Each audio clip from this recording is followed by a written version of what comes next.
गुरुर्ब्रह्मा गुरुर्विष्णुः गुरुर्देवो महेश्वरः गुरुः साक्षात् परब्रह्म तस्मै श्री गुरवे नमः.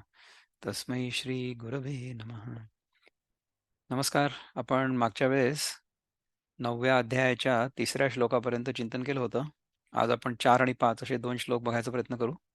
अवनी, 9वा अध्याय श्लोक 4 आणि 5 असं जर आपण म्हटलं तर आपण मग पुढे सुरू करूया. ओके. मया ततमिदं सर्वं जगदव्यक्तमूर्तिना मत्स्थानि सर्वभूतानि न चाहन्तेष्वस्थितः न च मत्स्थानि भूतानि पश्य मे योगमैश्वरम् भूतभृन्न च भूतस्थो ममात्मा भूतभावनः. वंडरफुल. हे 2 जे श्लोक आहेत ना, पुष्कळदा असं म्हटलं जातं की हे 2 गीतेमध्ये श्लोक का बरं आलेत? किंवा हे कॉन्ट्राडिक्टरी आहेत, हे सेल्फ कॉन्ट्राडिक्टरी आहेत वगैरे अशा प्रकारचं म्हटलं जातं. तर ह्या श्लोकांमध्ये खरंच कॉन्ट्रडिक्शन आहे का? इंटरनल कॉन्ट्रडिक्शन आहे का? वगैरे, वगैरे आपण बघायचा प्रयत्न करू. आपण जर आपले हे जे गुरु लोक आहे, ते जे आपल्याला सांगतायत, त्यांनी सांगितलेलं बरोबर ऐकलं, निर्मळ मनाने ऐकलं, आपल्या मनामध्ये कुठल्याही प्रकारचा किंतु परंतु न ठेवून जर ऐकलं, तर आपल्याला ते समजण्याची शक्यता आहे. आणि ते जर नाही केलं आपण, तर मग आपल्याला नाही समजणार. हा आपला प्रॉब्लेम आहे. तर आपण पहिले हे बघूया, की प्रभुपाद काय सांगतात आपल्याला. तर प्रभुपादावर गुरु सेज, मया तदमिदं सर्वं जगत व्यक्तमूर्तिना मस्थानि सर्वभूतानि न चाहन्तेष्वस्थितः. असा श्लोक आहे. By me, in my unmanifested form, this entire universe is pervaded. All beings are in me, but I am not in them. बघा. आता ह्याच्यामध्ये कसं आपण समजू आपण की all beings are in me, but I am not in them. It seems contradictory, right? त्याच्यानंतरचा जो श्लोक आहे त्याच्यामध्ये काय म्हणतात? न च मस्थानि भूतानि पश्य मे योगमैश्वरम् भूतभृन्न च भूतस्थो ममात्मा भूतभावनः. And yet everything that is created does not rest in me. Behold my mystic opulence. Although I am the maintainer of all living entities, and although I am everywhere, I am not a part of this cosmic manifestation, for myself is the very source of creation. बघा, ह्याच्यामध्ये किती confusion आहे, किती confusion आहे. आता समजा एखादी वस्तू आपल्यापासून तयार होत असेल, तर ती आपल्यापेक्षा वेगळी असेल का? आपल्यापेक्षा वेगळी नाही असणार आहे. तशीच असेल, नाही का? किंवा त्याच्या ज्या मूलभूत प्रॉपर्टीज आहेत, कॅरेक्टरिस्टिक्स आहेत, त्या तर सिमिलर राहतील ना. आता कसं होतं पहा, की ह्या जगामध्ये ना एक सत वस्तू आहे. म्हणजे सत म्हणजे जी आहे आणि दुसरी जी आहे ती असत. असत म्हणजे सत आणि असत. ह्या 2 गोष्टी कशा आहेत, की सत म्हणजे आहे आणि असत म्हणजे नाही. तर जी सत गोष्ट आहे, ती कधीच असत होऊ शकत नाही आणि जी असत गोष्ट आहे, ती कधीच सत होऊ शकत नाही. परंतु एक तिसरी गोष्ट आहे, की जी असत जरी असली, म्हणजे जी खरी जरी नसली, तरीसुद्धा ती आहे असं वाटतं. सत असत असून देखील किंवा सत नसून देखील सत आहे असं वाटतं. त्याला म्हणतात मिथ्या. So something which doesn't really exist, but it appears to exist. That is called मिथ्या. म्हणजे कसं, की ह्याचं जे उदाहरण दिलं जातं ना, अगदी कॉमन एक्झाम्पल इज मृगजळ. मृगजळ आहे असं दिसतंय ना आपल्याला, परंतु मृगजळ does it actually exist? It doesn't exist, but it appears. It appears ह्याच्याबद्दल कोणी काही आर्ग्युमेंट करू शकेल का? नाही करू शकत. कारण की ते तर आहेच, दिसतंय तुम्हाला सगळ्यांना, है ना? विनोबा काय म्हणतात या 2 श्लोकांबद्दल आपण बघूया. मीची अव्यक्त रूपाने जग हे व्यापिले असे, माझ्यात राहती भूते, मी तर भूतात राहतो. मीची अव्यक्त रूपाने जग हे व्यापिले असे. म्हणजे आपण जे ईशावास्यम इदम सर्वम म्हणतो ना, की हे सगळंच्या सगळं जग जे आहे, हे ईश तत्वानी व्यापलेलं आहे. व्यापलेलं आहे म्हणजे it is pervaded. Everything in this world actually is divine. ह्याच्यामध्ये ईशतत्व ठासून भरलेलं आहे. त्याच्या व्यतिरिक्त दुसरं काही नाहीच आहे. Nothing exists other than the ईशतत्व. करेक्ट? तर ते अव्यक्त रूप आहे. हे अव्यक्त रूप जे आहे त्यांनी ते जग सगळं व्यापलेलं आहे. आणि माझ्यात राहती भूते म्हणजे काय की भूते म्हणजे काय? बीइंग्स. बीइंग्स म्हणजे व्हॉटएव्हर अपीअरन्सेस. भूत is only an appearance, is it not? भूत म्हणजे काय माहिती आहे का? संस्कृत भूत शब्दाचा अर्थ आहे की जे झालेलं आहे ते. भूत म्हणजे what has happened. That is called भूत. राईट? तर आपण जोपर्यंत आपल्याला स्वतःला देह मानत असतो ना, तोपर्यंत आपण देह होतो. So we have become the body. or we have identified ourselves with the body. We have identified ourselves with our own जीवा. म्हणजे आपण स्वतःला देह मानलेलो आहोत आणि आपण स्वतःला जीव मानलेलो आहोत. म्हणजे आपण जीव मानून घेतलेला आहे, देह मानून घेतलेला आहे. ही मान्यताच तर आहे. आपल्याला माहिती कुठे आहे? आपल्याला फक्त असं वाटतंय की हा देह म्हणजे मी आहे. आपल्याला असं वाटतंय की हा जीव म्हणजे मी आहे. तसं नाहीये ना पण. कारण की ह्या दोन्हींचा आपण त्याग करतो. रात्री जेव्हा झोपतो तेव्हा देहाचा पण त्याग होतो. Our connection with the body is gone while we are asleep. Our connection with the mind is also gone when we are asleep. नाही का? या जागृत अवस्थेमध्ये आपल्या मनामध्ये जोपर्यंत ही भावना असते, की आता मला झोपायचंय, आता मला झोपायचंय. तर ज्याला झोपायचंय तो झोपेत कुठे राहतो? मला झोपायचंय हा जागृत पुरुष म्हणतो. परंतु जेव्हा आपल्याला झोप लागते त्यानंतर जागृत पुरुष नाहीसा होतो. निद्रा पुरुष अपीअर्स. असं होतं. म्हणजे काय की आपण सगळीच्या सगळी भूत आहोत आणि ही सगळी भूतं कुठे आहेत? ही त्या परमात्म्यामध्ये आहेत. माझ्यात राहती भूते, मी न भूतात राहतो. म्हणजे परमात्मा is not not really limited by the भूत, असा त्याचा अर्थ आहे. ओके. नवा भूते ही माझ्यात माझा नाही सॉरी सॉरी हां, नवा भूते ही माझ्यात माझा हा दिव्य योग की करीतो धरितो भूते परी त्यात नसे कुठे न वा भूते ही माझ्यात माझा हा दिव्य योग की.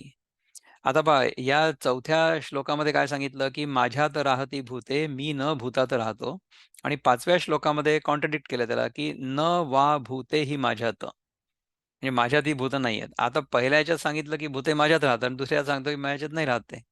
याचा अर्थ काय?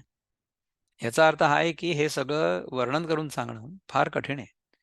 दिस is all maya. This is all an appearance. आता म्हणायला तर आहे की मृगजळ दिसतंय. Who can deny? Who can argue? दिसतं तर आहे. पण आहे का ते खरंच बघितलं नाहीये. सो त्याचप्रमाणे हे सगळंच्या सगळं जग जे आहे, इन्क्लुडिंग अवर बॉडी. आपण जर आपल्या शरीरामध्ये खोलवर शिरायचा प्रयत्न केला. पहिल्यांदा काय वाटतं की आपलं शरीर म्हणजे अवयवांचा एक संच आहे. म्हणजे काय? कॉन्ग्लॉमरेशन ऑफ ऑर्गन्स. अवयवांचा संच आहे. हे सगळे अवयव जे आहेत ना, ते आपल्या स्किनमध्ये म्हणजे त्वचेमध्ये आणि बॉडीच्या फ्रेममध्ये सगळे असे व्यवस्थित आतमध्ये गुंडाळून ठेवलेत असं वाटतं आपल्याला. ठीक आहे. आपण समजा शरीराचं विश्लेषण केलं, if you analyse the body तर काय दिसेल तुम्हाला? शरीराच्या आतमध्ये आहेत वेगळे-वेगळे अवयव, ऑर्गन्स. अच्छा, त्याच्यापेक्षा जर आपण सूक्ष्मात गेलो तर आपल्याला काय दिसेल? आपल्याला असं दिसेल की प्रत्येक अवयवामध्ये ना कोशिका आहेत म्हणजे इंडिव्हिज्युअल सेल्स. आणि आणखीन त्याच्यापेक्षा सूक्ष्म जर आपण बघितलं, if you go further deeper down मग काय होईल की या सेल्समध्ये there are various macro molecules म्हणता येईल त्याला. म्हणजे फॅटी ॲसिड्स आहेत किंवा कार्बोहायड्रेट्स आहेत, डी-एन-ए आहे, आर-एन-ए आहे, प्रोटीन्स आहेत, व्हॉटएव्हर. म्हणजे पहिले आपण शरीर म्हणजे एक पूर्ण बॉडी घेतली, राइट? त्याच्यामध्ये ऑर्गन्स, ऑर्गन्सच्या आतमध्ये सेल्स, सेल्सच्या आतमध्ये मॅक्रो मॉलिक्युल्स. ठीक आहे. त्या मॅक्रो मॉलिक्युल्सच्या आतमध्ये काय माहिती आहे what is comprising or what is the constituent material of the molecules? त्या मॉलिक्युल्समध्ये काय आहे? हे जे मॅक्रो मॉलिक्युल्स आहेत, मोठे-मोठे जे मॉलिक्युल्स आहेत, त्याच्या आतमध्ये छोटे-छोटे ॲटम्स आहेत. म्हणजे फॅटी ॲसिड्समध्ये तुम्हाला दिसेल की कार्बन आहे, हायड्रोजन आहे, ऑक्सिजन आहे किंवा कार्बोहायड्रेटमध्ये पण तेच आहे. प्रोटीन्समध्ये नायट्रोजन पण आहे. तर अशा प्रकारचे छोटे-छोटे जे ॲटम्स असतात ना, ते सगळे ॲटम्स त्या मॉलिक्युल्समध्ये असतात. आणि त्याच्या आतमध्ये आणखीन सूक्ष्मात जर आपण गेलो तर कुठे जाऊ आपण? त्याच्या आतमध्ये ॲटम्सच्या आतमध्ये प्रोटॉन्स असतात, न्यूट्रॉन्स असतात, इलेक्ट्रॉन्स असतात. आणखीन काय आजकाल आणखीन नवीन-नवीन वेगळ्या प्रकारचे वेव्हज आणि पार्टिकल्स आणि काय क्वेसार-बिसार. आता नवीन जे फिजिक्स आहे ते मी अजून शिकलेलो पण नाही. बरं, ह्याच्यात जर तुम्ही विचार केला सूक्ष्मतेने, तर तुम्हाला काय लक्षात येईल, की मी जे शिकलो होतो शाळेमध्ये, त्याच्यामध्ये ॲटमच्या मध्ये न्यूक्लियस असतं, त्याच्यामध्ये न्यूट्रॉन्स असतात आणि प्रोटॉन्स असतात. असं एक छोटंसं. त्याच्या बाजूला इलेक्ट्रॉन्स फक्त घिरट्या घालत असतात. They are in their orbits. तुम्ही जर हे सगळ्याचं चित्र जर बघितलं ना, तर ॲक्चुअल चार्ज पार्टिकल्स जे असतात, ॲक्चुअल चार्जेस म्हणजे इलेक्ट्रॉन्स म्हणा, प्रोटॉन्स म्हणा, न्यूट्रॉन्स हे फार कमी जागा व्यापतात. आणि most of the space is actually empty space. Within that empty space all of these energy particles are moving around, dancing around असं आहे. म्हणजे तुम्ही जर आपल्या सौरमंडलाचं विश्लेषण केलं किंवा समजा दूर जाऊन बघितलं, आपलं सौरमंडल कसं दिसतं? सूर्य आणि त्याचे ग्रह हे सगळं कसं दिसतं? तर मध्यस्थानी सूर्य आहे आणि त्याच्या भोवताली सगळे ग्रह घिरट्या घालतायत. ठीक आहे. तर जी ॲक्चुअल स्पेस ह्या सूर्यानी किंवा ग्रहांनी व्यापलेली आहे, त्याच्या मानाने एम्प्टी स्पेस जी आहे ना, रिकामी जागा, आकाश, दॅट इज ह्यूज. ह्यूज म्हणजे काय, की त्याच्यामध्ये these are like not even specks. तुम्ही जर विचार केला तर. आता तुम्ही जर ह्या श्लोकाच्या दृष्टीने विचार केला तर काय आहे, की भगवान काय म्हणतात, की हे सगळीच्या सगळं माझ्या आतमध्ये आहे. Everything is within me. Everything is actually appearing within me. म्हणजे आपण जर बघितलं ना, तर it's only a dance of positive आणि निगेटिव्ह चार्ज पार्टिकल्स. आणि त्याच्यामध्ये वेगवेगळी रूपं तयार होतात.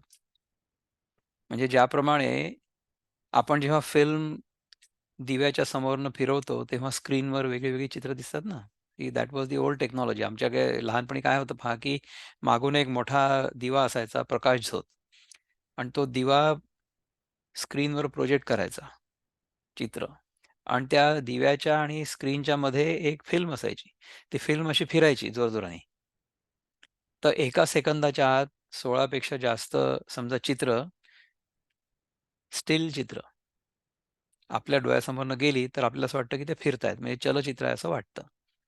तर अशा प्रकारे सिनेमाचं शास्त्र डेव्हलप झालं आणि आपण हे सगळं बघतोय. पण ॲक्चुअली होतं काय आहे, की still pictures since they are moving rapidly in front of our eyes, they appear to be moving. दिवाळीच्या वेळेस नाही का, की दिव्यांची जी माळ असते ना, आपल्याला असं वाटतं की दिवा इकडून-तिकडे फिरला, जोराने गेला इकडून-तिकडे, असं नाही होत.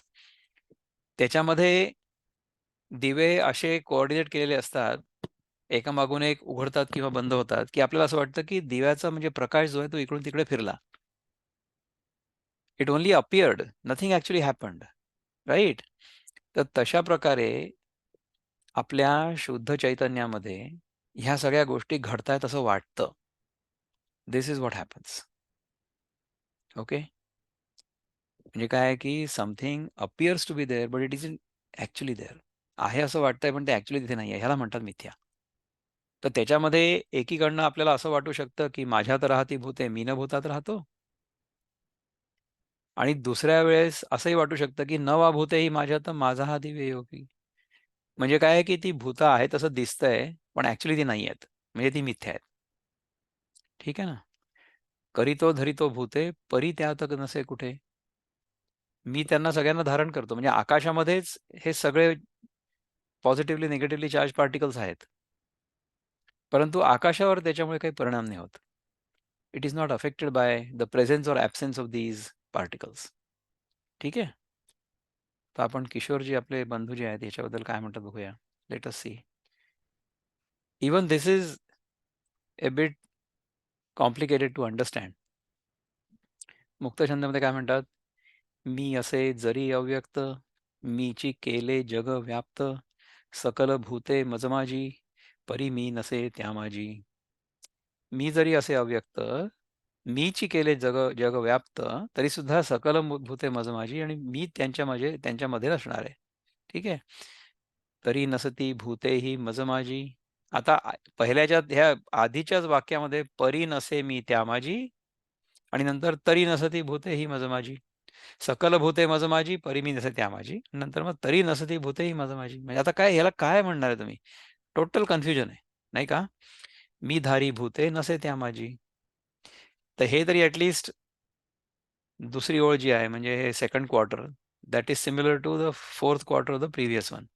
परी मी नसे त्या माझी किंवा मी धारी भूते नसे त्या माझी, हे दिस इज सिमिलर. परंतु सकल भूते मज माझी आणि तरी नसती भूते ही मज माझी, ह्या दोन मध्ये तर टोटल कॉन्ट्रडिक्शन आहे. तर ह्याचा अर्थ काय आहे की they appear to be within me but they are not actually in me. Although I pervade everything, my own consciousness appears as the other, and then that appearance of the other will appear to be quite real while we are in it. म्हणजे तुम्ही स्वप्नाचं उदाहरण घ्या, की आपल्या स्वप्नामध्ये आपल्याच मनामध्ये अनेक प्रकारच्या गोष्टी दिसतात. आपलं मनच जे असतं ना, त्या सगळ्या त्या गोष्टी तयार करतं. स्वप्नामध्ये असताना ते स्वप्न खरं वाटतं. त्याचप्रमाणे जागृतावस्थेमध्ये असताना ही जागृतावस्था खरी वाटते, नाही का? परंतु ह्या जागृतावस्थेच्या मिथ्यत्वाचं आपल्याला दर्शन झालं किंवा ॲटलीस्ट बोध झाला किंवा थिअरेटिकली जरी कळलं, तरीसुद्धा काय व्हायला पाहिजे, की जागृतावस्थेमध्ये जे काही अनुभव येत असतील, ते अनुभव आपण सगळे एन्जॉय करू, परंतु त्याच्यामध्ये अडकणार नाही. कारण की we will not take them to be real. असं होईल. नसती तरी नसती भूते ही मज माझी, मी धारी भूते नसे त्या माझी. ममात्मा निर्मी पोषी त्यासी, म्हणजे माझ्यातनं तर निर्माण होतात, त्यांचं पोषण पण होतं. जाण माझ्या योग सामर्थ्याशी, म्हणजे माझं जे योग सामर्थ्य आहे त्याच्यामुळे हे सगळं दिसतं असं वाटतं. असं आहे. So I create this out of my own maya. किती इंटरेस्टिंग आहे पहा बरं. नेक्स्ट आपण काय करणार आहे? We are going to look at Dnyaneshwari, right? Sorry, चुकीचं स्क्रीन शेअर केलं मी. I have to share the हे ज्ञानेश्वरी शेअर करायची ना. सार्थ ज्ञानेश्वरी अध्याय 9. कुठे आहे बघा आपण? मया ततमिदं सर्वं जगत व्यक्तमूर्तिना मस्तानि सर्वभूतानि न चाहं न चाहन्तेष्वस्थितः. अव्यक्त रूप अशा मी हे सर्व जग व्यापलेलं आहे. सर्व भूत माझ्या ठिकाणी स्थित आहेत, पण मी त्यांच्या ठिकाणी नाही. माझे या विस्तारलेपणा नावे, हे जगची नोहे आघवे. जैसे दूध मुराले स्वभावे, तरी तेची दही. मगाशी माझ्या डोक्यात एक्झॅक्टली हे चालू होतं, की माझा विस्तार म्हणजेच जग नाही का? तर हो, माझाच विस्तार आहे. पण ते कसं? तर जसं दूध विरजलं असता तेच स्वभावतः दही होतं. म्हणजे दुधामध्ये जे काही ॲटम्स आणि मॉलिक्युल्स होते त्याचंच ट्रान्सफॉर्मेशन झालं आणि त्याच्याचपासून दही तयार झालं. का बीजची जाहले तरू, अथवा भांगारची अलंकारू, तैसा मज एकाचा विस्तारू, ते हे जग. अथवा बीजच झाड झालं किंवा सोनच अलंकार बनलं, त्याप्रमाणे हे जग म्हणजे माझ्या एकाचाच विस्तार आहे. Everything has expanded out of me, everything has come out of me, है ना? मयी एव सकलम जातम मयी सर्वं प्रतिष्ठितम. हा जो आपला हे जे आवडते मंत्र आहेत ना आपले, आपण ह्यांना सारखं सारखं रिफर करायला पाहिजे. कारण की ह्या सगळ्या ज्या गोष्टी आहेत ना, त्या ultimately they point us to the same direction. आपल्याला एकाच जागी नेऊन त्या पोहोचवत आहेत. काय कुठे कुठे जायचं आपल्याला? आपल्याला जायचं कुठेच नाही. आपल्याला फक्त हे समजून घ्यायचं आहे, की आपण कोण आहोत? आणि ह्या सगळ्या दृश्य जगाचा जो सोर्स आहे, जो स्रोत आहे, हं, जो उगम आहे, तो मी आहे. तो माझ्यात आहे. माझ्यातूनच हे सगळं तयार होतंय. माझ्या स्वतःच्या जाणीवेमधनंच ह्या सगळ्या गोष्टी तयार होतात. ती जाणीवच द्वैताच्या रूपाने मला भासते आणि त्या जाणीवेमध्येच हे द्वैत सगळं पुन्हा एकदा लय पावतं. मयी एव सकलं जातं, म्हणजे माझ्यातनं सगळं निर्माण होतंय. मयी सर्वं प्रतिष्ठितं, माझ्यातच सगळं राहतंय. मयी सर्वं लयं याति, माझ्यातच सगळं विलीन होतंय. केव्हा? मी झोपतोय तेव्हा. तद ब्रह्माद्वयमस्म्यहम्. असं आहे. हे अव्यक्तपणे थिजले, तेची मग विश्वाकारे वो थिजले, तैसे अमूर्त मूर्ती मिया विस्तारले, त्रैलोक्य जाणे. हे अव्यक्तपणाने थिजलेले, थिजलेले म्हणजे गोठलेले किंवा संकोचित असते. हे अव्यक्तपणाने थिजलेलं असतं पहिले. काय? माझंच स्वरूप. तुम्ही विचार करा ना, झोपेमध्ये सगळं थिजलेलं असतं अव्यक्तपणाने. आणि तेच मग विश्वाच्या आकाराने पातळ होते, पसरते. व्हॉटएव्हर इज, जसं तुम्ही बर्फाचा विचार करा. समजा बर्फ असला ना, थिजलेला असतो ना बर्फ. तो बर्फ जेव्हा गरम होतो, तेव्हा त्याचं पाणी होतं. मग ते पाणी पसरतं सगळीकडे, नाही का? त्याचप्रमाणे माझ्यापासून हे सगळं जग पसरलेलं आहे, विस्तारलेलं आहे. माझाच विस्तार आहे. फक्त त्याचं रूप बदललंय. म्हणजे आधी बर्फ होतं, नंतर पाणी झालं. दिसायला त्या 2 गोष्टी वेगळ्या दिसल्या. पण काय, इट वॉज स्टिल H2O ना. H2O was solid at one time, then it become liquid at other time, right? असं आहे. अशा रीतीने, ह्या रीतीने अव्यक्त रूप असलेला मी त्रैलोक्याच्या रूपाने विस्तार पावतो असं समज. पहा, हे सगळे अशी उदाहरणं दिली आहेत. म्हणजे आपल्यापासूनच हे सगळं निर्माण झालेलं आहे. तुम्हाला हे बघा, तुम्हाला फार आश्चर्य वाटेल असं म्हणून, असं समजा ऐकलं आपण, म्हणजे आपण ऐकतोय सध्या, की आपल्यातूनच सगळं जग निर्माण होतं. मी कसं काय हे सगळं जग निर्माण करू शकतो? आपल्यातून फिजिकल जग निर्माण होत नाही. ओके. परंतु आपल्याला फिजिकल जगाचा अनुभव पण तर येत नाही जसा आहे तसा. आपल्याला त्या फिजिकल जगाचा अनुभव कसा येतो? As its impressions in our own mind. आपल्या मनामध्ये ज्या संवेदना निर्माण होतात फिजिकल जगामुळे, बाहेरच्या जगामुळे, त्या संवेदनांचाच तर अनुभव आपल्याला फक्त येतोय ना. आपल्याला बाहेरच्या जगाचा अनुभव डायरेक्टली नाही येत. विचार करा ना तुम्ही. दिस इज व्हेरी ऑब्व्हियस. जोपर्यंत आपल्याला हे पूर्णपणे कळत नाही ना, तोपर्यंत आपण जगातल्या वस्तूंच्या मागे लागत राहू आणि आपल्याला जगातल्या वस्तू हव्या-हव्याशा वाटतील. जोपर्यंत आपल्या मनामध्ये गोष्टींबद्दल हवेपण आणि आसक्ती आहे, तोपर्यंत आपण जगापासून वेगळे होऊ शकत नाही आणि आपल्याला खऱ्या स्वरूपाची ओळख होऊ शकत नाही. आणि खऱ्या अर्थाने आनंद देखील होऊ शकत नाही. कारण की जगातल्या वस्तू आपल्याला काही वेळापुरतं सुख देतील, परंतु त्या नाहीशा झाल्या किंवा दुःखदायक होतील त्याच गोष्टी. होईल ना? महदादी देहांते ये अशेषे ही भूते, परी माझ्या ठाई बिंबते, जैसे जळी फेण. पाण्यावर जसा फेस भासतो, तो फेस म्हणजे काय, पाण्यापेक्षा वेगळं असतं का? पाणीच तर असतं ते पण. पाण्यावर जसा फेस भासतो, त्याप्रमाणे महत्त्वापासून देहापर्यंत सर्व भूते माझ्या ठिकाणी भासतात. म्हणजे काय आहे, की इन्क्लुडिंग ईश्वर. महत्त्व म्हणजे द युनिव्हर्सल माइंड असं समजा तुम्ही. Even that is an appearance. That down to individual जीव. तुम्ही आणि मी, आपण सगळेजण. हे सगळेजण जे आहेत ना, ते माझ्या ठिकाणी भासतात. म्हणजे त्या शुद्ध चैतन्यावरच ह्या सगळ्या गोष्टी अध्यारोपित होतात किंवा त्या आहेत असं वाटतं. परी तया फेणा आतू पाहता, जेवी जळ न दिसे पंडुसुता, ना तरी स्वप्नीची अनेकता, चेईल्या नोहिजे.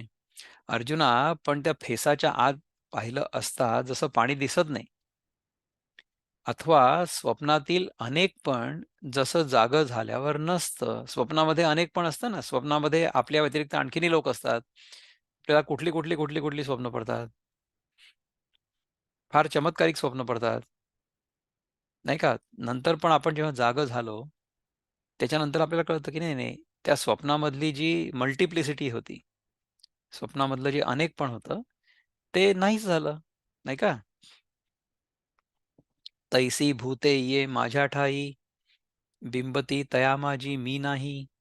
या उपपत्ती तुझ पाही, सांगितलिया मागा. त्याप्रमाणे ही भूते माझ्या ठिकाणी जरी भासली, तरी पण त्यामध्ये मी नाही. हा विचार तुला आम्ही मागे म्हणजे अध्याय 7 आणि श्लोक 12 मध्ये सांगितला होता. तो लक्षात आण. ह्या जगामध्ये हे सगळं जे जग आहे, हे सगळं माझ्यामध्ये आहे. परंतु मी त्याच्यामध्ये नाहीये. म्हणजे कसं, की मी जी सत वस्तू आहे, ती असतमध्ये किंवा मिथ्यामध्ये दिसूच नाही शकत ना. सत वस्तूवर असत वस्तू फक्त भासू शकते, आहे ना? It cannot be real, it cannot be permanent.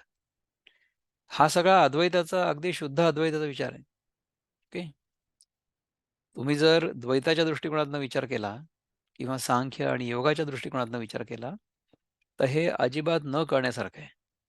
परंतु जेव्हा आपण हे सगळं अद्वैताच्या दृष्टिकोनातनं बघतो, तेव्हा आपल्याला हे ॲक्चुअली काय सांगितलं जातंय ते कळतं, की हे दिसतंय फक्त, हे फक्त भासतंय. हे खरोखरीच नाहीये ते. ह्याप्रमाणे ही भूते माझ्या ठिकाणी जरी भासली, तरी पण त्यामध्ये मी नाही आणि हा विचार मी तुला आधी सांगितला होता. म्हणोनी बोलिल्या बोलाचा अतिसो, न कीजे या लागी हे असो, परी मज आत पैसो, तिठी तुझी. एवढ्या करताच बोललेल्याच गोष्टींचा विस्तार करू नये, म्हणून हे बोलणं राहू दे, तर माझ्या स्वरूपात तुझी दृष्टी प्रवेश करो. हे सगळं सांगण्याचा उद्देश काय माहिती आहे का? पहिले हे सांगायचं, की हे सगळं जे दिसतंय तुम्हाला ना, ह्याचे सगळे नियम-बियम सांगून झाले. So we learn how this world works. We know how to behave in this world, how to conduct ourselves in this world. आणि मग त्याच्यानंतर शेवटी आपल्याला सांगितलं जातं, की नाही, नाही, नाही, अरे हे जे सगळं दिसतंय ना, हे सगळं भासमान आहे. म्हणजे पहिले याच्यामध्ये सगळी माया समजावून सांगितली जाते. सगळं जग समजावून सांगितलं जातं. जगाचे नियम समजावून सांगितले जातात. त्याच्यामध्ये कर्म कसं करायचं, आसनं कशी करायची, ध्यान कसं करायचं, अमुक-तमुक हे सगळं सांगितलं जातं. परंतु नंतर सगळ्यात शेवटी आल्यानंतर हे लक्षात येतं, हे केल्यानंतर जेव्हा आपली सफिशियंट चित्तशुद्धी होते ना, जे कर्म केल्यामुळे देहशुद्धी तर होतेच. आपण मेहनत केली तर विल गेट डिटॉक्सिफाईड ना. आपण जर दिवसभर घरी बसल्यावर राहिलो काउच पोटॅटो सारखे, तर मग आपण डिटॉक्स नाही होणार. आपण खात राहू फक्त, परंतु निचरा नाही होणार. जी वस्तू खाल्ली आहे त्याचा. It will not get metabolised properly, right? So when we do the karma, when we do something, because of that the body will remain quite fit. त्याशिवाय जेव्हा आपण कर्म करू इतर लोकांच्या किंवा सगळ्यांच्या कल्याणासाठी, तेव्हा त्या कर्मातनं चित्तशुद्धी होईल. Our mind will become clear, perception will become clear.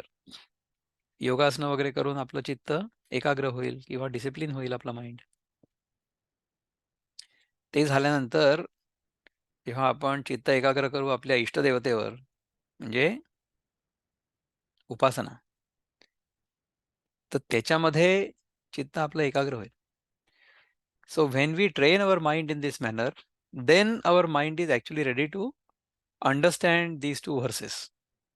ह्या 2 श्लोकांना समजण्याकरता आपलं चित्त पुरेसं शुद्ध झालेलं असणं आवश्यक आहे. म्हणजे मग कळेल की भगवान इथे सांगायचा काय प्रयत्न करतात आहेत. आता ज्याचं चित्त शुद्ध झालेलं नसेल आणि ज्याला हे समजण्याची पात्रता नसेल, त्याच्यासमोर हे सगळं ठेवून किंवा लेक्चर देऊन किंवा समजावून सांगून काही उपयोग होणार नाही. हे समजावून सांगितलंच नाही जाऊ शकत. हे समजावं लागतं आतून. म्हणजे मी तुम्हाला सगळ्या लोकांना ना हे समजावून सांगण्याचा प्रयत्न करतोय, पण तो मी समजावून सांगतोय असं नाहीये ते. आणि मी तुम्हाला समजावून सांगू पण नाही शकत. मी फक्त याच्यावर एक चिंतन करतोय स्वतःचं स्वतः, की ह्याच्यामध्ये भगवान आपल्याला काय सांगायचा प्रयत्न करतायत. मी स्वतः समजून घेण्याचा प्रयत्न करतोय आणि while I am trying to understand this myself, hopefully you will also understand. त्यामुळे आपण हा गीतेचा जो वर्ग आहे तो कसा करतो? ह्याच्यामध्ये ह्या वर्गामध्ये मी तुम्हाला शिकवतोय अशी माझी भावना नाहीये. असू पण नाही. कारण की मी काही तुमच्यापेक्षा हुशार नाही. मी देखील हे सगळं शिकायचाच तर प्रयत्न करतोय. I am also trying to learn this. मी काय करतोय, की तुमच्यासोबत बसून अभ्यास करतोय. So we are all studying this together. आपण सगळे साधक आहोत. आपण हे सगळं समजून घेण्याचा प्रयत्न करत आहोत. आणि मला जे समजतंय ते भगवंताच्या कृपेने माझ्या तोंडातनं बोललं जातंय. आणि भगवंताच्या कृपेने तुम्हाला ते समजेल, अशी मी आशा करतो. आता ते समजेल किंवा नाही हे सगळं तुमच्यावर अवलंबून आहे. तुम्ही जर लक्षपूर्वक ऐकलं, इथे जर तुमचं चित्त एकाग्र असलं, आता हा क्लास झाल्यानंतर मी काय करणार आहे बुवा? अशा प्रकारे जर माझ्या मनामध्ये कल्पना नसली, तर तुम्हाला हे जे सांगितलं जातंय ते सगळं कळू शकतं. ते कळलं तर फार उत्तम आहे, नाही का? न च मस्थानि भूतानि पश्य मे योगमैश्वरम् भूतभृन्न च भूतस्थो ममात्मा भूतभावनः. आता पहा की कल्पना टाकून जर तू पाहू लागला तर काय होईल की सर्व भूते माझ्या ठिकाणी स्थितही नाहीत असा हा माझा ऐश्वर्य योग आहे पहा. म्हणजे आधी सांगितलं की सगळी भूते माझ्या ठिकाणी आहेत आणि आता सांगतोय की ही माझ्या ठिकाणी स्थितही नाहीत असा हा माझा ऐश्वर्य योग आहे पहा. तसंच भूतांचं धारण करणारा तथापि अलिप्त असल्याने भूतांचे ठिकाणी स्थित नसलेला आणि ज्याच्या ठिकाणी भूतांची कल्पना करता येईल अशा प्रकारचं माझं स्वरूप आहे. म्हणजे मी जो आहे खरा मी तो अलिप्त आहे, निर्लेप आहे. त्याच्यावर काही लेप होऊच शकत नाही. ज्याच्या ठिकाणी भूतांची कल्पना करता येईल, परंतु ती सत्य नसेल, ती कल्पना असेल. अशा प्रकारचं माझं स्वरूप आहे. हे आपलं स्वरूप आहे. आपलं जे शुद्ध चैतन्य स्वरूप आहे, the pure self, uncontaminated self, pure consciousness. In that pure consciousness, there can be only appearances. There cannot be anything other than consciousness. So everything that appears to us in this world is actually an appearance within that consciousness of that consciousness.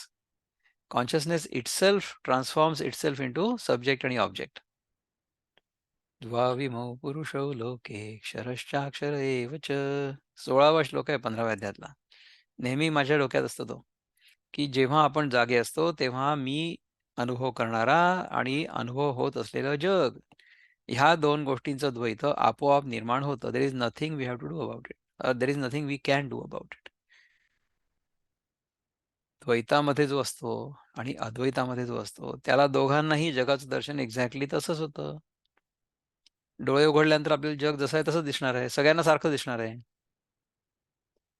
पण त्याला जो अद्वैती आहे तो पूर्णपणे सत्य नाही मानणार आणि पूर्णपणे सत्य मानणार नसल्यामुळे किंवा मानत नसल्यामुळे त्याच्याबद्दल आसक्ती नाही राहणार. आसक्ती नाही राहणार त्याच्यामुळे दुःख निवृत्ती होईल. दुःख नाही होऊ शकत. आसक्ती नसली तर दुःख नाही होऊ शकत. दुःखाचं एकच कारण आहे म्हणजे आसक्ती. बुद्धिस्ट प्रिन्सिपल आहे. गौतम बुद्ध काय म्हणतो, की हे सगळं जग जे आहे ना, हे दुःखरूप आहे आणि हे दुःख कशामुळे होतं? दुःख आसक्तीमुळे होतं. है ना? Sorrow happens because of craving. मग आता ते सॉरो जर काढायची असेल, तर मग काय करावं लागेल, की क्रेव्हिंग काढावं लागेल ना. आपली जी आसक्ती आहे, आमचे स्वामीजी गमतीने म्हणतात, की "आसक्ती क्या है? जो जा सकती है." है ना? सो आसक्ती जा भी सकती है. म्हणजे काय आहे, की आपल्या मनामध्ये आपण जी कल्पना करून बसलेलो आहोत, की अमुक एका वस्तूमुळे, व्यक्तीमुळे, देशामुळे, काळामुळे, परिस्थितीमुळे आपण सुखी आहोत. ही कल्पनाच तर आहे. कारण की सगळ्या परिस्थिती तशा-तशा नाही राहत. बदलतात सारख्या. लहानपणी आपल्याकडे कुठल्या वस्तू होत्या? आपल्याकडे कुठली खेळणी होती? त्यांच्यातनं आपल्याला खूप आनंद व्हायचा, खूप सुख व्हायचं. परंतु त्यापैकी कुठलं खेळणं आता आपल्याजवळ आहे? काहीच नाही आहे. त्या खेळांमध्ये, त्या खेळण्यांमध्ये आपलं मन आसक्त आहे का? अजिबात नाही आहे. नाही का? तरीसुद्धा आपण आनंदात आहोत ना किंवा आपण आहोत ना. याचा अर्थ काय आहे, की आपला आनंद खरं सांगायचं तर बाहेरच्या वस्तूंवर अवलंबून आहे, असं आपल्याला जे वाटत असतं ना, ते खरं नाही आहे. तेवढ्यापुरतं त्या वस्तूंमुळे आपल्याला सुख वाटत असेल, फाईन. परंतु त्याच्यामध्ये खरोखरीच सुख आहे, असं नाही आहे. खरं सुख जे आहे ते आपल्या आतच आहे. It's within us. It's not outside. ठीक आहे ना? कल्पना टाकून पाहू लागलास, तर सर्व भूते माझ्या ठिकाणी स्थितही नाहीत, असा माझा ऐश्वर्य योग आहे. तसंच भूतांचं धारण करणारा, तथापि अलिप्त असल्याने भूतांच्या ठिकाणी स्थित नसलेला आणि ज्याच्या ठिकाणी भूतांची कल्पना करता येईल, अशा प्रकारचं माझं स्वरूप आहे. ठीक आहे? आमुचा प्रकृती पहिली कडील भावो, जरी कल्पनेवीण लागसी पाहो, तरी मज माझी भूते हेही वावो, जे मी सर्व म्हणोनी. मायेच्या पलीकडे असणारी जी आमची शुद्ध स्वरूप स्थिती, ती जर तू कल्पना टाकून पाहशील, तर हे सर्व प्राणी माझ्या ठिकाणी आहेत, हे म्हणणं देखील व्यर्थ आहे. कारण सर्व मीच आहे म्हणून. म्हणजे काय आहे, की although these appearances are appearing, They are not really apart from me. They are not really apart from me. परंतु ती अपिअरन्सेस असल्यामुळे ते फक्त माझ्या ठिकाणी आहेत असं म्हणणं देखील व्यर्थ आहे. They are only appearances, they are not real. दिसतातच आहेत ना फक्त. मृगजळ फक्त दिसतच तर आहे. तर हे जर आपल्याला कळलं सगळ्या जगाबद्दल, की it's only an appearance, then the craving will go away. म्हणजे देन काय, you will engage with the world to the extent it is necessary. तुमचं जे वैयक्तिक जीवन आहे ते अतिशय साधं होईल. You will start living at the need level. तुम्हाला मला हे पाहिजे आणि मला ते पाहिजे, अशा सगळ्या प्रकारच्या गोष्टी तुम्हाला मला पाहिजे, हे हवं, ते हवं. हा जो हवेपणाचा हव्यास आहे ना आपल्या मनातला, तो तो गळून पडेल. तो गळून पडणं आणि मन शांत होणं, ही खरी आध्यात्मिक साधना आहे. ही खरी आध्यात्मिक साधना आहे. है ना? कारण सर्व मीच आहे. My own consciousness is appearing to me as the other within my own consciousness as consciousness. So everything that appears to me is actually nothing but consciousness. शुद्ध चैतन्याच्या व्यतिरिक्त दुसरं काही नाहीच आहे इथे. Nothing else. Is only one fundamental principle that pervades this entire universe, and that's me. That's my awareness. एरवी संकल्पाची ये सांजवेळे, नावेक तिमिरेजती बुद्धीचे डोळे, म्हणोनी अखंडितची परी झावळे, भूतभिन्न ऐसे देखे. आता हे मराठी सुद्धा आपल्याला विशेष कळलं नाही, राईट? सहज विचार केला तर कल्पनारूप संध्याकाळच्या वेळी बघितला मग दिवसा तुम्हाला कल्पना करायची गरज नाही, है ना? दिवसा तुम्हाला जो दोर आहे तो दोरासारखा दिसेल, परंतु संध्याकाळच्या वेळी तो दोर म्हणजे साप आहे असं तुम्हाला वाटेल, कारण की तो क्लिअरली दिसत नाही आहे. तर संध्याकाळी आपण कल्पना करू शकतो. दिवसा आपल्याला कल्पना करायची गरज नाही आणि रात्री तुम्हाला काही दिसतच नाही. रात्री तुम्हीच नसता ना ॲज अ जीव. You are unaware of what is happening during sleep. तुमच्या रात्री झोपेतनं तुमच्या पोटावरनं साप जरी गेला खराच, तरी तुम्हाला जाग पण नाही येणार. कारण की तुम्ही झोपले, नाही का? तर पूर्ण ज्ञानामध्ये दोर आहे. पूर्ण झोपेमध्ये काय आहे ते कळणारच नाहीये. दोघांच्या मधली जी वेळ आहे, ती आहे संध्यावेळ. तर त्या संध्याकाळच्या वेळी कल्पना तयार होते, है ना? तर ती कल्पना जेव्हापर्यंत आपल्या मनामध्ये असते ना, तोपर्यंत आपल्याला जे नाही आहे ते आहे असं वाटतं. है ना? सहज विचार केला तर कल्पनारूप संध्याकाळच्या वेळी बुद्धीची दृष्टी क्षणभर मंद होते. म्हणून माझं स्वरूप अखंड दंडायमान जरी आहे, तरी ते अस्पष्ट होतं व त्या ठिकाणी भूते निरनिराळी आहेत असं दिसतं. जे समजा आपल्याला एखादा खांब दिसला, खांब. If you see a post in twilight, तर तुम्हाला असं वाटू शकतं की तिथे कोणीतरी माणूस उभा आहे. You can imagine that there is a being there. आपण इमॅजिन करतो तेव्हा ते भूत असतं. आपल्याला असं वाटतं ना की हे भूत आहे म्हणून. अंधाराच्या वेळेस समजा आपण कुठे गेलो आणि एखादा खांब आपल्या समोर आला, तर आपल्याला वाटतं की अरे कोणीतरी उभा आहे आपल्यासमोर. ते भूत आहे. भूत म्हणजे काय, की तिथे ॲक्चुअली खांबच आहे. परंतु आपल्याला वाटतं की तो कोणीतरी माणूस आहे म्हणजे भूत आहे असं वाटतं. राइट? सहज विचार केला तर कल्पनारूप संध्याकाळच्या वेळी बुद्धीची दृष्टी क्षणभर मंद होते. म्हणून माझं स्वरूप अखंड दंडायमान जरी आहे, तरी ते अस्पष्ट होतं व त्या ठिकाणी भूते निरनिराळी आहेत असं दिसतं. Okay. So you experience the multiplicity in ignorance, in half knowledge. असं होतं. अपूर्ण ज्ञानामुळे आपल्याला बाहेरची जी वैविध्यपूर्ण सृष्टी आहे, ती खरी आहे असं वाटतं. तेची संकल्पाची सांज जै लोपे, तै अखंडितची आहे स्वरूपे. जैसे शंका जात खेवो लोपे, सापपण माळेचे. पुन्हा साप आणि माळा आलीच इथे. तीच कल्पनारूप संध्याकाळ नाहीशी झाली, म्हणजे त्यावेळी मी अखंड दंडायमानच स्वरूपाचे आहे. ते कसं? तर ज्याप्रमाणे माळेवर होणारी सर्पाची कल्पना जाता क्षणीच माळेचे सर्पमण जाऊन तिचे मूळ स्वरूप दिसते. माळ म्हणजे दोर धरा तुम्ही. Any kind of rope like thing that appears like the snake. असं आहे. जेव्हा उजेड पडतो, जेव्हा ज्ञानाचा प्रकाश पडतो, कुठे? आपल्या डोक्यात, आपल्या मनात. त्याच्यानंतर हे लक्षात येतं, की नाही, नाही, हे जग जे आहे ना, जे जसं दिसतंय तसं नाहीये.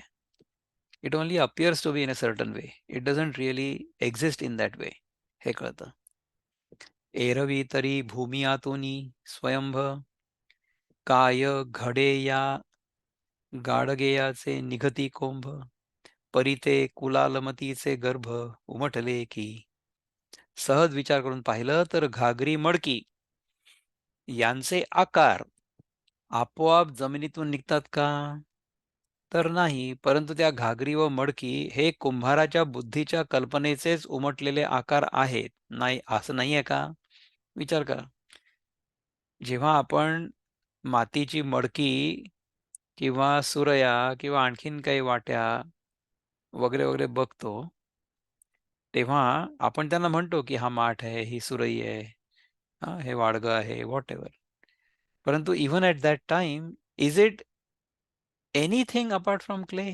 It is clay through and through. मातीच तर आहे ती. जरी सुद्धा ती माती वाडगं, मडकं, सुरई अशी दिसली तरी सुद्धा, नाही का? सहज विचार करून पाहिलं तर घागरी, मडकी यांचे आकार आपोआप जमिनीतून निघतात का? नाही. तर त्या घागरी व मडकी हे कुंभाराच्या बुद्धीच्या कल्पनेचे उमटलेले आकार आहेत. त्या कुंभाराने त्याच्या बुद्धीतून ह्या सगळ्या गोष्टी तयार केल्या आणि आपल्याला ते वेगवेगळे आकार दिसले आणि आपण त्यांना वेगवेगळ्या नावानी हाक मारली. परंतु all through this, everything that we are seeing is actually nothing other than clay. Nothing but clay. नाही का? मातीच तर होती. तेव्हाही माती होती आणि आताही मातीच आहे. हं. ना तरी सागरीच्या पाणी, काय तरंगाचिया आहाती खाणी, ते अवांतर करणी वारयाची नव्हे. अथवा समुद्राच्या पाण्यात लाटांच्या खाणी आहेत का? लाटा कुठून निघतात? समुद्रात. त्या समुद्राचंच रूपांतर लाटामध्ये होतं. पाण्याचं रूपांतर म्हणजे लाट्या ही वाऱ्याची करणी नाही का? ही वाऱ्यामुळे होते.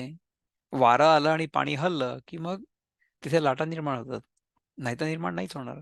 It will be simply very quiet असं होऊ शकतं.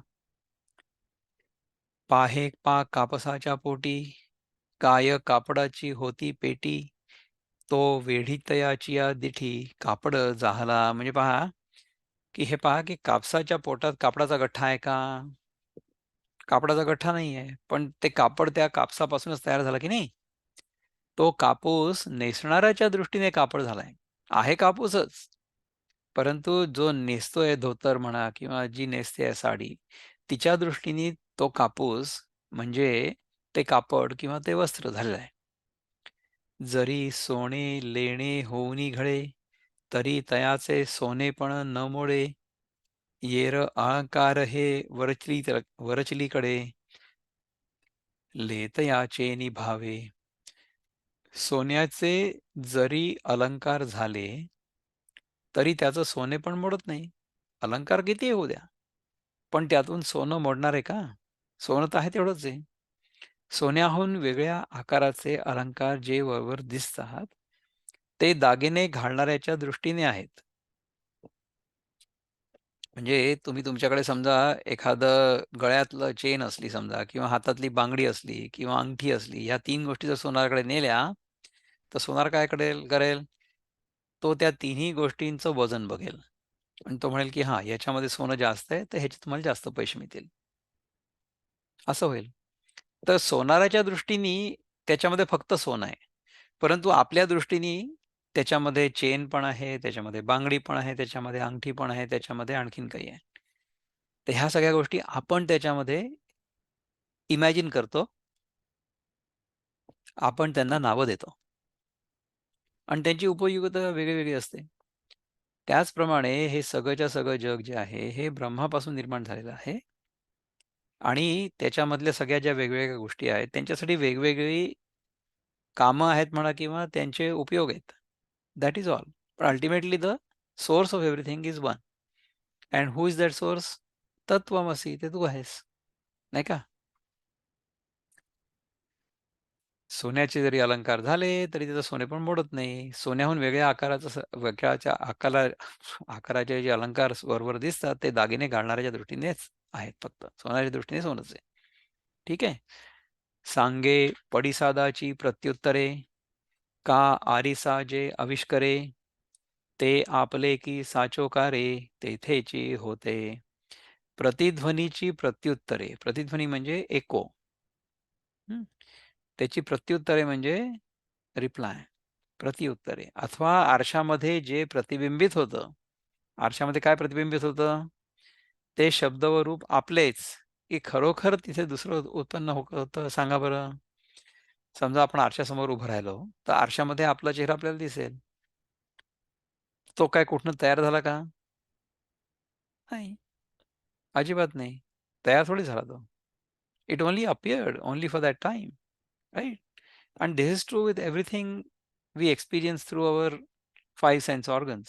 डोळ्यातनंच बघायला पाहिजे असं नाहीये. कानातनं जे ऐकू येतं तेच तेच आहे. हे काही वेळानंतर एक 10 मिनिटानंतर हा क्लास संपेल. आत्ता तुम्हाला कदाचित बरं वाटत असेल. जर तुम्हाला ह्या विषयामध्ये इंटरेस्ट असेल तर. आणि जर नसेल, जर तुम्हाला कोणीतरी जबरदस्ती आणून बसवलं असेल, तर तुम्ही घड्याळ बघाल सारखं, की कधी संपतंय, कधी संपतंय, कधी संपतंय? असं आहे. है ना? प्रतिध्वनीची प्रत्युत्तरे अथवा आरशामध्ये जे प्रतिबिंबित होतं, ते शब्द व रूप आपलेच, की खरोखर दुसरं तिथे उत्पन्न होतं सांगा बरं? आपलंच तर ते प्रतिबिंब आहे. It's only our own image. तैसी ये निर्मळे माझ्या स्वरूपी, जो भूत भावना आरोपी, तयासी तयाच्या संकल्पी भूताभासू असे. तर त्याप्रमाणे माझ्या या शुद्ध स्वरूपी जो भूतांच्या कल्पनेचा आरोप करतो. म्हणजे भूत we have superimposed on the परमात्मा. त्याला त्याच्याच कल्पनेमध्ये भूतांचा भास होतो. त्यालाच त्याच्या कल्पनेमध्ये भूताचा भास होतो. जर आपण हे सगळं आपल्या कल्पनेच्या आधाराने अध्यारोपित नाही केलं, नाही का? तर आपल्याला त्या भूतांचा भास पण नाही होणार आणि भूतांची भीती तर अजिबातच नाही वाटणार, नाही का? तेची कल्पिती प्रकृती पुरे, तरी भूताभासू आधीची सरे, मग स्वरूप उरे एकसरे निखळ माझे. तीच कल्पना करणारी प्रकृती संपली, की भूताभास मूळचा संपलेला आहे. मग एकसारखं माझं शुद्ध स्वरूप राहतं. आपण जर बाहेरच्या विषयांचं चिंतन करणं बंद केलं, तर जे उरेल ते आत्मचिंतन उरेल फक्त. ती वस्तू उरेल. ओके. हे असो अंगी भरलिया भवंडी, जैसा भोवत असती अरडी-दिरडी, अरडी-दरडी, तैशी आपुलिया कल्पना अखंडी गमती भूते. हे असू दे. आपण आपल्या भोवती गरगर फिरलं असताना अंगात भोवळ आल्यामुळे जसं भोवतालच्या भिंती, नदीचा काठ वगैरे सर्व काही इकडे-तिकडे फिरल्यासारखं दिसतं. त्याचप्रमाणे आपल्या कल्पनेने माझ्या अखंड स्वरूपी भूते भासतात. ओके. माझ्या अखंड स्वरूपामध्ये भूते केवळ भासतात. हे खरं काहीच नाही होत. ठीक आहे.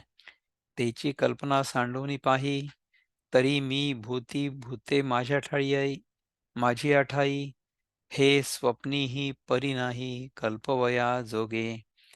तीच कल्पना टाकून पाहिलं असताना मी प्राण्यात अथवा प्राणी माझ्यामध्ये असं हे स्वप्नामध्ये सुद्धा कल्पना करण्यासारखं नाहीये.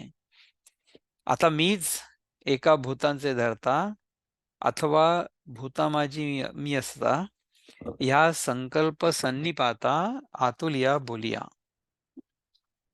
आता मी एक प्राण्यास धारण करणारा किंवा प्राण्यामध्ये असणारा, ही बोलणी संकल्परूप सन्निपात झालेल्या मनुष्याच्या बडबडी आहेत. बघा, मी एक प्राण्यास धारण करणारा किंवा मी प्राण्यामध्ये असणारा, असं जर आपल्याला समजलं ना, तर संकल्परूप सन्निपात झालेल्या मनुष्याच्या बडबडी आहेत. आपल्या मनामध्ये समजा एखादी इच्छा निर्माण झाली आणि त्या इच्छेनुसार समजा आपण त्याच्या मागे वाहवत गेलो, तर आपल्या तोंडातून शब्द निघतील, आपल्या आपल्या तोंडातनं बडबड पण निघेल पुष्कळशी. ठीक आहे. म्हणोनी परी येसी गा प्रियोत्तमा, या परी मी विश्वेसी विश्वात्मा, जो या लटकिया भूतग्रामा भाव्यू सदा.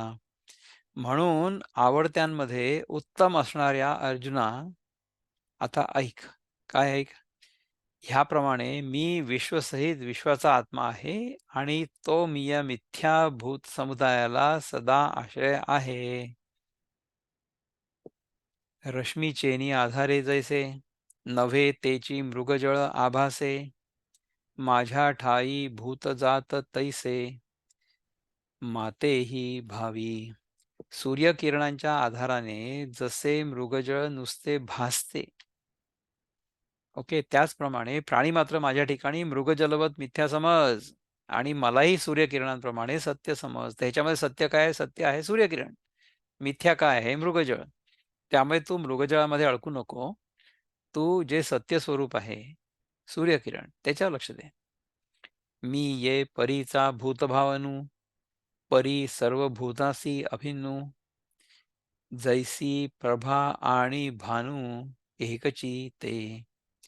या प्रकारचा मी ह्या जग या कल्पनेला आश्रय आहे, परंतु मी सर्व जगाहून वेगळा नाही असा आहे.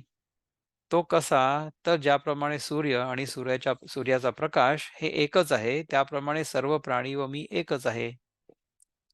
ठीक आहे. म्हणजे सगळीकडे जिकडे तिकडे आपल्याला ईश्वराव्यतिरिक्त काहीच नाहीये किंवा दिसायला नको अशी अपेक्षा आहे. हा आमुचा ऐश्वर्य योगू, तुवा देखिला की चांगू, आता सांगे काही येथ लागू, भूतभेदाचा असे. अर्जुना, हा आमचा ऐश्वर्य योग तुला चांगला समजला ना? आता इथे महत्त्वापासून देहापर्यंतची तत्व आणि मी ह्यामधील भेदाचा संबंध आहे का? हे सगळे प्रश्न तुझ्या मनात येत असतील अर्जुना, असं कृष्ण त्याला सांगतोय. ठीक आहे. सांग. या लागी मजपासून भूते, आने नभती हे निरुदे, आणि भूता वेगळ्या माते, काहीच न मनी हो. ह्याकरता माझ्याहून सगळे प्राणी वेगळे नाहीत हे खास आहे, आणि मलाही प्राण्यांपासून वेगळं मानू नको. ठीक आहे. तर इथपर्यंत आपण चौथा आणि पाचवा असे 2 श्लोक बघितले. त्याच्यावर जरा चिंतन केलं आणि हे समजून घेण्याचा प्रयत्न केला. तर ह्याच्याबद्दल जर कोणाला काही प्रश्न असले किंवा चिंतन करायचं असलं तर you can unmute and ask A question or say what you feel like saying. चौथा आणि पाचवा श्लोक सेल्फ कॉन्ट्रडिक्टरी, परंतु self contradiction can happen only in the realm of Maya. It cannot happen in our true self at all ever. तर आपण सगळ्या ठिकाणी समानच आहोत आणि आपल्यामध्ये आणि ब्रह्मामध्ये देर इज नो डिफरन्स. हे आपल्याला शिकायचं आहे. Does that make sense? मला काय विचारायचंय की आपण जे आता मृगजळ वगैरे ते बरोबर आहे, सूर्य रिअल आहे, रिअल आणि अनरिअल मध्येच आपलं हे चाललंय. पण हा जो चेंज आपण क्लायमॅटिक चेंज वगैरे जो बघतो, तो जो आपल्याला फील होतो, तर त्याला मी अनरिअल कसं काय समजू? अनरिअल नाही आहे. See, while it happens it appears to be real. म्हणजे आता सध्या थंडी असेल तर आपण ते स्वेटर घाला किंवा शाल पांघरा, नाही का? पण हे परमनंट आहे का? त्याला म्हणतात अनरिअल. परमनंट काय आहे? परमनंट तू स्वतः आहेस, तत्वमसी. ते रिअल आहे. आणि त्याच्यामध्ये ह्या सगळ्या ज्या गोष्टी आहेत ना, अनुभव जे आहेत ना, मात्रा स्पर्शास्तु कौंतेय शीतोष्ण सुखदुःखता आगमा अपायना अनित्या असे आहेत. म्हणून तान स्थितिक्षस्व भारत, की हे जे सगळे अनुभव आहेत आपल्याला, ज्या काळामध्ये जे अनुभव येत आहेत ना, ते सगळे अनित्य आहेत. ते येतात आणि जातात. आगमा म्हणजे येतात, अपायना म्हणजे जातात, अनित्या म्हणजे नित्य नाही आहेत. दे are not permanent, they are not continuous. They come and go, come and go, come and go. आता म्हणजे आता आता आपण बॉस्टनमध्ये आहे म्हणून आपल्याला थंडी वाजते, राईट? आता इथून आपण जेव्हा कॅलिफोर्नियामध्ये जाऊ तेव्हा आपण बरे राहू, नाही का? किंवा इव्हन बॉस्टनमध्येच if you stay long enough, तर मे महिन्यामध्ये, जून महिन्यामध्ये पुन्हा गरमी व्हायला लागेल, असं होईल. तर पण रिअल आहे ना. हो, हो. While it is happening, it is real. So when you are looking at the Mrugajal, when you are looking at the mirage, the mirage appears very real. The mirage appears, ते दिसतच आहे ना. तुम्हाला ते मृगजळ दिसत नाही असं कोणी म्हणू शकेल का? नाही म्हणू शकत. दिसतंय ना, तुम्ही फोटोही काढू शकता त्याचा. So it will appear. It does appear. And while it appears it is quite real. And we have to deal with it as such. म्हणजे तुम्हाला जर भूक लागली तर भूक तर रिअल आहे. तर मग काय, तुम्हाला फूड असं काल्पनिक अन्न खाऊन थोडीच तुमची भूक भागणार आहे. तुम्हाला खरं खरं अन्न खावं लागेल. पण ती भूक आणि ते अन्न हे दोन्ही एकाच लेव्हलवर आहेत. They are still in the realm of relativity. असं आहे. अच्छा. आणि त्याच्या पलीकडे आपण आहोत.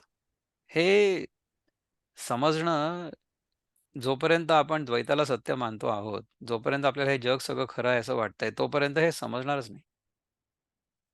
So we have to practice, practice, practice. काय प्रॅक्टिस करायची आहे, की हां, ठीक आहे, मला हे दिसतंय, परंतु हे खरं नाहीये. त्यामुळे ह्याच्यापासून जोपर्यंत पूर्ण वैराग्य येत नाही ना, तोपर्यंत आपण त्याच्या पुढे नाही जाऊ शकत. पहिला विवेक, अद्वैताच्या अभ्यासासाठी ज्या 4 प्री-रिक्विजिट्स आहेत, त्याच्यामध्ये पहिली प्री-रिक्विजिट आहे विवेक. विवेक म्हणजे काय नित्य आहे आणि काय अनित्य आहे, हे त्या 2 मध्ये फरक करणं, समजणं आणि मग जे नित्य आहे ते धरून ठेवणं आणि अनित्य आहे ते टाकून देणं. ह्याला म्हणतात विवेक. अनित्य समजणं ह्याला म्हणतात विवेक आणि टाकून देणं ह्याला म्हणतात वैराग्य. So Vivek is the first पायरी आणि वैराग्य इज द सेकंड पायरी. ती आपोआप व्हायला पाहिजे. विवेक जर असला तर वैराग्य होईलच. जर वैराग्य नसेल होत, तर यू गो बॅक टू विवेक. टेल युअरसेल्फ की जे दिसतंय ते खरं नाहीये. जे दिसतंय ते सुखाचं साधन नाहीये. हे कळलं पाहिजे आपल्याला. हे जर कळलं, आतून पूर्णपणे उमजलं, तर मग त्याच्याबद्दल आसक्ती नाही राहणार. आणि मग काय होईल, की जे काही घडतंय ना, जेव्हा-जेव्हा, जे-जे घडतंय, तेव्हा-तेव्हा त्या-त्या घटनेमध्ये किंवा त्या-त्या क्षणामध्ये आनंद आपला प्रगट होईल सारखा. सो धिस गीता चिंतन is happening with great Joy. पण हे गीता चिंतनच करायला पाहिजे आणि बाकी काही करायला नको, then I will not be joyful असं नाहीये. नंतर ह्याच्यानंतर जी काही गोष्ट होईल, that will be also in joy. त्याच्यानंतर आणखीन काही गोष्ट होईल, that will also be in joy. सगळ्या गोष्टी they will be expression of joy rather than trying to find joy. नाहीतर मग काय होईल, की मग आपण ह्या गीतेच्या चिंतनामध्ये ॲडिक्ट होऊन जाऊ. मग 24 तास आपल्याला तेच करावंसं वाटेल. मग बाकीच्या गोष्टी पण तर करायच्या असतात ना. त्याच्यामध्ये मग दुःख होईल. So as long as you consider this as something you are doing, मग काय की चांगल्या गोष्टी करताना आपल्याला त्या मी चांगल्या गोष्टी करतो म्हणून त्याच्याबद्दल मला आसक्ती होते. चांगल्या ज्या सवयी आहेत ना, ते सद्गुरू सांगतात, की there is no such thing as a good habit. Every habit is bad. Habit फॉर्मच नको व्हायला. You should do whatever needs to be done at any given point of time and be done with it. विवेक झाला, वैराग्य झाला. वैराग्यानंतर मग there R षट संपत्ती. षट संपत्तीमध्ये काय आहे? शम, दम, उपरती, तितिक्षा, श्रद्धा, समाधान. ह्या 6 संपत्ती. याच्यात आपण पुष्कळ चिंतन केलंय. आणि मग शेवटी काय? मोक्ष येतो. म्हणजे I have a very burning deep desire, strong desire for full freedom, total freedom, दुःख निवृत्ती.